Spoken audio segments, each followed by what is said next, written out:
Hello students, I Priyanka welcome to all on online class. In our previous class, we have discussed 20 questions. Today, we will cover next 20 questions of chapter 6 life processes, and this chapter will come in your PT 1 syllabus. Okay, so let's start. Our next question is name a circulatory fluid in the human body other than blood. Human body के अंदर blood के अलावा कौन सा circulatory fluid present होता है? तो what is that? That is lymph. Okay, what? Lymph. Now next, name the tube which connects the kidneys to the urinary bladder. यानी कि कौन सी ऐसी ट्यूब होती है जो किडनीज को किससे कनेक्ट करती है? यूरिनरी ब्लैडर से. सो किडनीज हमारी किस टाइप की होती हैं? इस टाइप की किडनीज होती हैं. ठीक है, तो जो किडनीज होती हैं वो क्या करती हैं? इस टाइप की जो ट्यूब लगी होती हैं वो क्या करती हैं? किडनीज को कनेक्ट करती हैं यूरिनरी ब्लैडर से. तो आपको इन ट्यूब का नाम बताना है. तो what is that? That is ureter. Okay, what it is? Ureter. तो ये हो गई किडनीज और ये हो गया हमारा यूरिनरी ब्लैडर एंड ये हो गया यूरेथ्रा. तो what is this? This is the diagram of excretory system. Kidneys. तो a pair of kidneys, a pair of ureters and one urinary bladder and urethra is a small opening जहाँ से जो urine है वो निकलता है. That is present in our excretory system. तो urinary bladder और किडनीज को जोड़ने का काम कौन करता है? Ureters. Okay, now next question, which part of nephron allows the selective reabsorption of useful substances like glucose, amino acids, salts and water into the blood capillaries. तो कौन करता है? ट्यूब्यूल. तो नेफ्रॉन का जो ट्यूब्यूल वाला पार्ट होता है वो इन सारे सब्सटेंसेस को क्या करता है? रीएब्जॉर्प्शन करता है. किसमें? इनटू द ब्लड कैपिलरीज के अंदर. Now next, where is the dirty blood in our body. जो डर्टी ब्लड है वो कहाँ होता है? डर्टी ब्लड किडनीज में आता है, क्योंकि किडनीज क्या करती हैं? ब्लड को प्यूरिफिकेशन का काम करती हैं. ठीक है, तो ब्लड को प्यूरिफिकेशन करने का काम कौन करता है?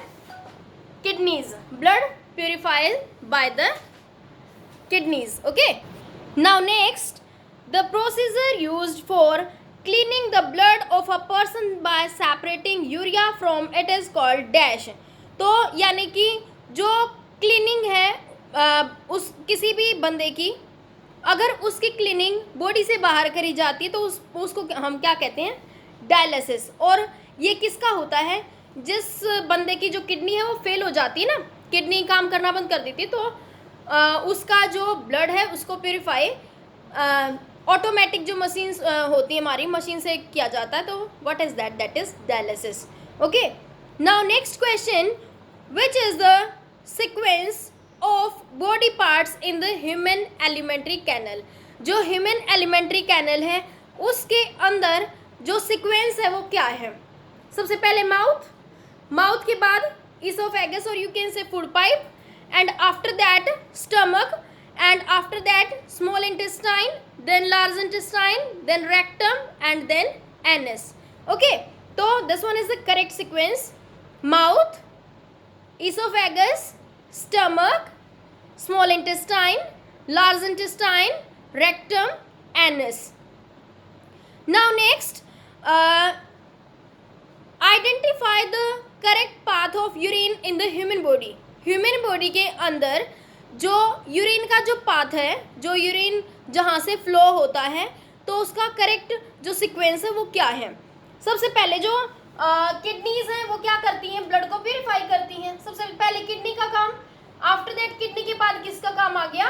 यूरेटर्स का, क्योंकि जो यूरेटर है वो ट्यूब होती हैं और वो यहाँ से जो यूरिन है उसको लेके जाती हैं. ठीक है, एंड आफ्टर दैट यूरिन इसके अंदर से जाएगा तो कहाँ आएगा? इन द यूरिनरी ब्लैडर के अंदर आएगा. और यूरिनरी ब्लैडर के बाद जब ये यूरिनरी ब्लैडर पूरा भर जाएगा तो क्या होगा? एक प्रेशर एक्सर्ट होगा जिससे हमें क्या होगी? फीलिंग आती है टॉयलेट करने की. तो what is that? That is urethra. तो यूरेथ्रा एक ओपनिंग होती है जहाँ से जो यूरिन है वो पास आउट होता है थ्रू द बॉडी। तो what is that? Kidneys, ureters, urinary bladder and urethra. Now next question, autotrophic organisms include. जो ऑटोट्रॉपिक मीन्स जो अपना खाना खुद बनाते हैं, तो उनके अंदर क्या क्या आता है, क्या क्या इंक्लूड होता है? तो ऑटोट्रॉपिक में एक तो हमारे ग्रीन प्लांट्स ही आ गए, और बैक्टीरिया, कुछ जो बैक्टीरिया होते हैं वो भी क्या करते हैं, अपना खाना खुद बनाते हैं। I am giving you an example like cyanobacteria. तो वो एक ऐसा बैक्टीरिया होता है जो अपना खाना खुद बनाता है क्योंकि उसके अंदर क्लोरोफिल प्रेजेंट होता है। Okay, now next, a gland not associated with alimentary canal is. यानी कि कौन सी ग्लैंड ऐसी है जो एलिमेंट्री कैनल के साथ एसोसिएट नहीं करती है, काम नहीं करती है? तो what is that? That is adrenal gland, क्योंकि एड्रिनल ग्लैंड किडनीज के ऊपर प्रेजेंट होती है और एड्रिनलिन हार्मोन सिक्रीट करती है और एक और एल्डोस्टेरोन हार्मोन सिक्रीट करती है। तो इसका काम क्या होता है? ये इमोशंस, जो फीलिंग है उसको कंट्रोल कराने का काम करती है। Now next question, which of the following are chiefly digested in the stomach. यानी कि कौन सा ऐसी चीज़ है जिसको हमारा जो स्टमक है वो इजीली डाइजेस्ट कर पाता है? तो यानी कि मेन टाइप से उसी को ही वो क्या करता है, डाइजेस्ट करता है हमारा स्टमक। तो कौन किसको करता है? वो प्रोटीन को। स्पेशली जो प्रोटीन है वो जो डाइजेस्ट होती है वो हमारे स्टमक के अंदर ही होती है। Okay, now next, large intestine in man mainly carries out. जो लार्ज इंटेस्टाइन है वो कहाँ तक कैरी होती है और उसका काम क्या होता है? लार्ज इंटेस्टाइन क्या करती है? एब्जॉर्प्शन करती है किसका? वाटर का। Absorption of water takes place in the large intestine. और फिर जो वेस्ट मटेरियल है उसको कहाँ कैरी करा के आती है? रेक्टम के अंदर। तो रेक्टम क्या करता है? रेक्टम करता है स्टोर किसको? वेस्ट मटेरियल को।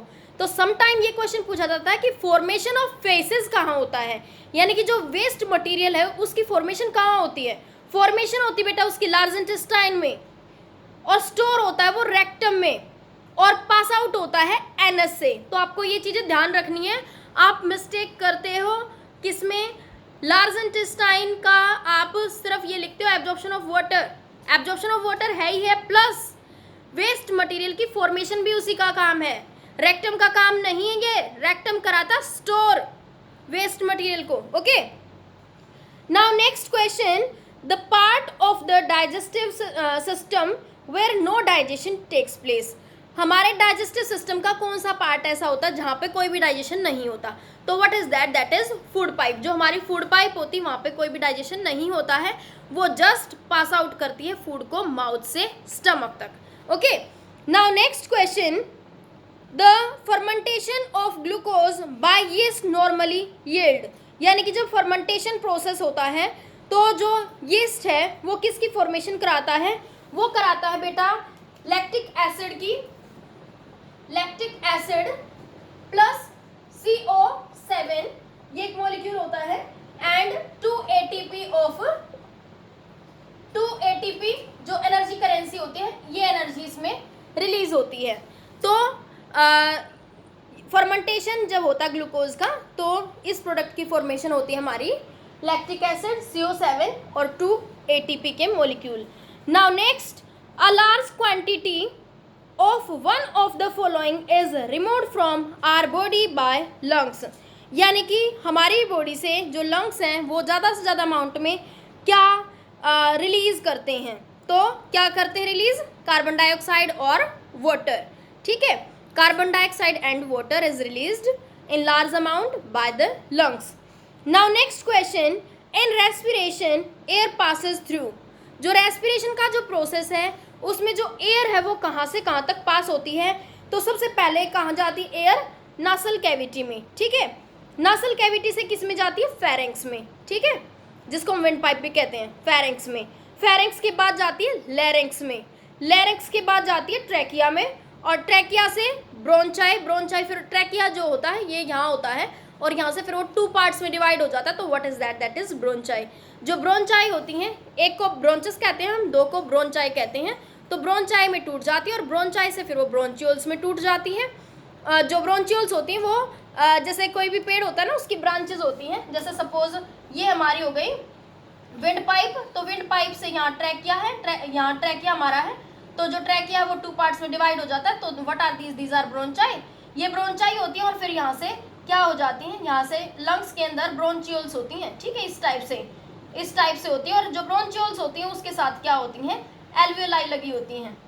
ये किसका पार्ट हमारा, लंग्स का, ठीक है। तो करेक्ट सीक्वेंस हमारी क्या रहेगी इसमें, सबसे पहले नासल कैविटी, नासल कैविटी से फिर pharynx, windpipe, then larynx, then trachea, then bronchi, then bronchioles and after that alveoli. और डायफ्रागम भी एक टाइप की, जो डायफ्राम है वो एक मसल होती है जो हमारे किस में हेल्प कराती है, रेस्पिरेशन में हेल्प कराती है। फिजिकल प्रोसेस जो हमारा ब्रीदिंग का जो प्रोसेस है उसमें हमारा कौन हेल्प करती है, डायफ्राम मसल। समटाइम पूछा जाता है कि which one muscle is helpful in the process of breathing, so what is that, that is diaphragm muscle. Okay, now I hope you understand these all questions now. Okay, bye, happy learning. In our next video we will cover next questions. Okay, thank you.